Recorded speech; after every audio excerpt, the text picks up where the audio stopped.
Assalamualaikum warahmatullahi wabarakatuh. Perkenalkan, nama saya Ai Herawati dari jurusan S1 PJJ Manajemen. Di sini saya akan mempresentasikan tentang penggolongan bank. Pertama, pengertian perbankan. Perbankan adalah segala sesuatu yang menyangkut tentang bank, mencakup kelembagaan, kegiatan usaha, serta cara dan proses dalam melaksanakan kegiatan usahanya. Sejarah perbankan. Perbankan di dunia diawali dari kegiatan rumahan untuk meminjamkan uang di atas meja. Kegiatan tersebut semakin berkembang menjadi konsep perbankan yang kita kenal sekarang ini. Perbankan semakin marak di Eropa, kemudian bangsa Eropa membawa konsep tersebut ke Indonesia. Kedatangan bangsa Eropa ke Indonesia tersebut merupakan awal mula kegiatan perbankan di Indonesia.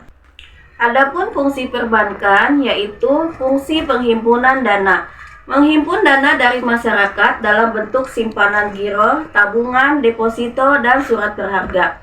Dua, fungsi penyaluran dana, yaitu memberikan pinjaman kepada masyarakat dalam bentuk kredit konsumsi, kredit modal kerja, kredit investasi, dan kredit lainnya. Dan fungsi jasa lainnya, yaitu menyediakan berbagai jasa keuangan lainnya seperti transfer uang, penitipan barang berharga, dan pembayaran tagihan.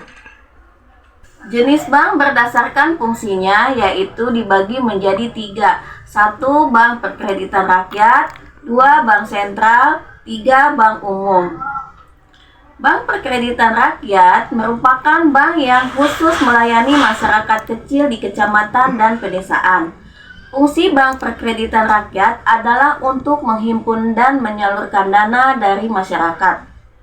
Pembentukan bank perkreditan rakyat oleh pemerintah memiliki tujuan yaitu dapat menunjang pelaksanaan pembangunan nasional dalam rangka meningkatkan pemerataan pertumbuhan ekonomi dan stabilitas nasional dalam kesejahteraan rakyat banyak.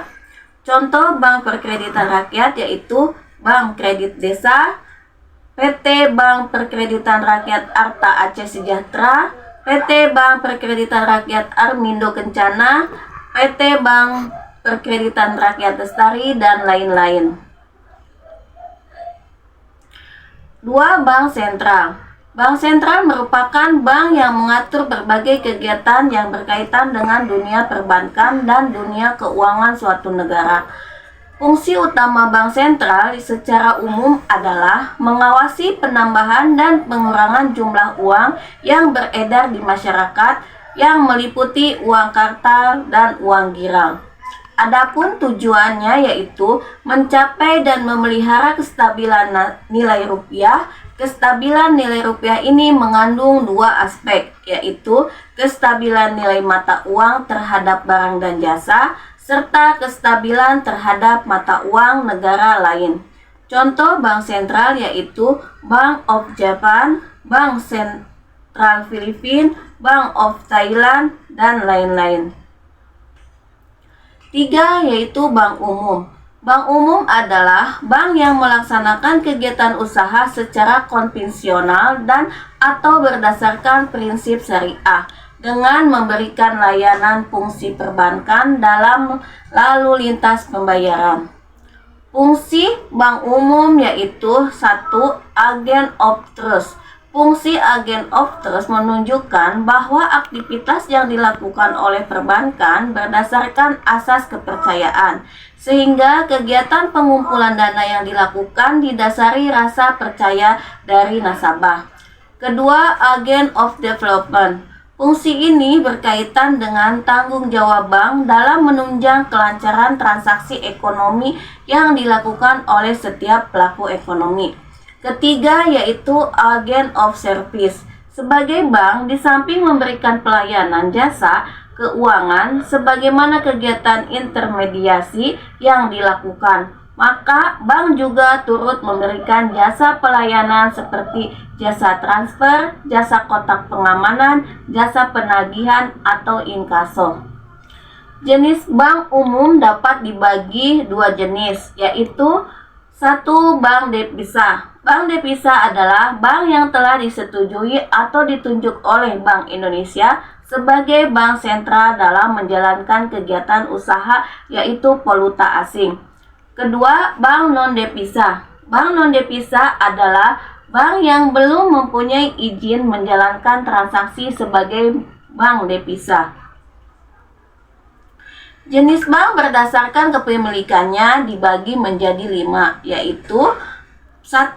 Bank milik pemerintah. Bank milik pemerintah adalah bank yang akta pendirian dan permodalannya dimiliki oleh pemerintah. Kedua, bank milik swasta nasional, yaitu bank swasta adalah bank yang sebagian besar sahamnya dimiliki oleh swasta nasional serta akta pendiriannya pun didirikan oleh swasta. Pembagian keuntungannya juga untuk swasta nasional.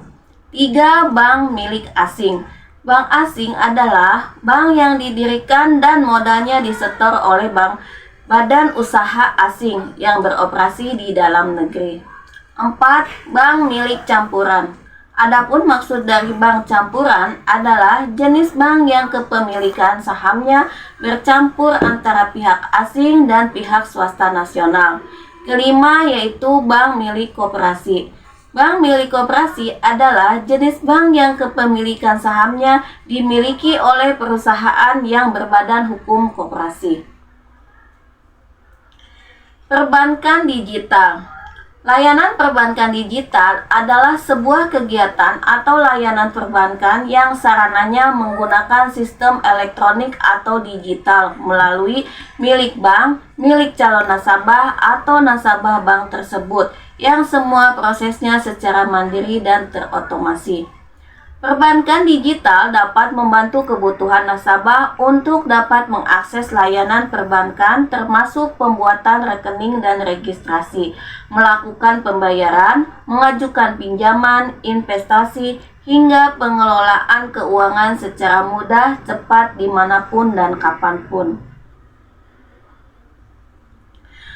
Adanya perubahan layanan perbankan menuju digitalisasi yaitu karena adanya 1.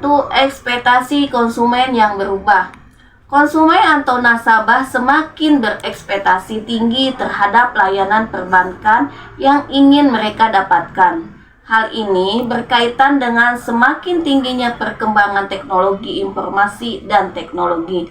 Ekspektasi ini berkaitan dengan keamanan dari produk dan pelayanan serta kemudahannya. Kedua, adanya penetrasi internet dan perangkat mobile. Adanya kenaikan jumlah pengguna internet setiap tahunnya selaras dengan adanya pertumbuhan dan inovasi pada bidang keuangan. Bahkan sudah ada 88 penyelenggara inovasi keuangan digital hingga sekarang. Penggunaan perangkat mobile seperti ponsel, tablet, dan laptop juga terus berkembang. 3. Adanya pertumbuhan aplikasi mobile. Saat ini, pengembangan aplikasi atau platform mobile juga terus terjadi, sehingga mampu membuat transaksi perbankan meningkat. Hal ini juga membuat terjadinya transformasi pada jasa keuangan. Bukan hanya aplikasi-aplikasi digital banking, pemanfaatan platform non-finansial seperti ride-hailing makanan, online travel agent, dan e-commerce juga mulai terintegrasi atau mulai menawarkan layanan keuangannya masing-masing. Terakhir yaitu adanya model bisnis konvensional yang ikut go digital. Kehadiran digital bank pada akhirnya membuat bisnis konvensional juga menyesuaikan pada bidang digital karena model ini lebih efektif dan efisien. Adanya perubahan ini bisa membuat jangkauan dan penetrasi bank bisa mencapai lebih banyak kategori masyarakat. Manfaat perbankan digital yaitu akses layanan tanpa batas. Karena seluruh layanan di bank digital dilakukan secara online, maka Anda dapat mengakses berbagai layanan keuangan dan perbankan kapanpun 24 jam dan dimanapun tanpa terikat dengan jam kerja bank. Kedua, tarif yang semakin efisien. Hadirnya layanan perbankan secara digital juga mampu mengurangi biaya dan tarif yang dikenakan kepada nasabah. Hal ini disebabkan oleh mudahnya integrasi layanan perbankan digital dengan plafon-plafon lainnya melalui application programming interface. Ketiga yaitu ragam fitur Buy One Banking. Melalui plafon aplikasinya, pemain perbankan digital berlomba-lomba untuk mampu menghadirkan fitur-fitur yang mampu menjawab berbagai kebutuhan nasabah. Manfaat yang diberikan oleh fitur-fitur ini tidak lagi terbatas pada layanan perbankan saja, tapi juga Buy One Banking menjangkau berbagai ekosistem. Keempat yaitu keamanan. Keamanan selalu jadi prioritas tertinggi dalam penyediaan layanan perbankan digital.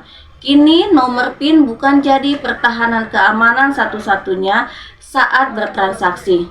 Terdapat multifaktor authentication yang menjamin keamanan rekening, misalnya hadirnya autentikasi biometrik dan one-time password.